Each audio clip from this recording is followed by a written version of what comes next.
Ranti Maria dilamar Rain Wijaya, reaksinya jadi sorotan. Rain Wijaya resmi melamar Ranti Maria pada Jumat, tanggal 26 April tahun 2024.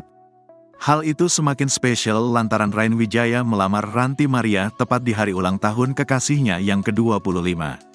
Momen bahagia tersebut dibagikan Rain ke Instagram pribadinya. Ia mengunggah beberapa foto dan video melamar Ranti. Rain pun mengungkapkan rasa bahagianya melalui caption, lantaran Ranti menerima lamarannya. "She said yes, can't wait to take another step with you," tulis Rian Wijaya. Ia pun sembari mengucapkan selamat ulang tahun untuk calon istrinya itu. "Happy birthday," tulis Rian Wijaya. Unggahan Rain itu pun langsung ramai dikomentari oleh rekan artis dan warganet. Rain dan Ranti pun banjir ucapan selamat dan doa dari warganet. Sebelumnya, Ranti Maria akui tidak membatasi kekasihnya Rain Wijaya main dengan wanita lain.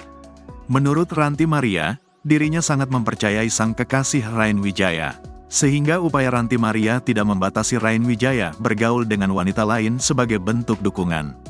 Satu profesi sebagai pelaku seni peran, Ranti Maria tidak ingin membatasi pertemanan kekasihnya, Rain Wijaya. Ranti Maria tidak mempermasalahkan Rain Wijaya dekat dengan wanita manapun, begitupun sebaliknya. Menurut Ranti, kunci langgengnya menjalin hubungan adalah saling mempercayai.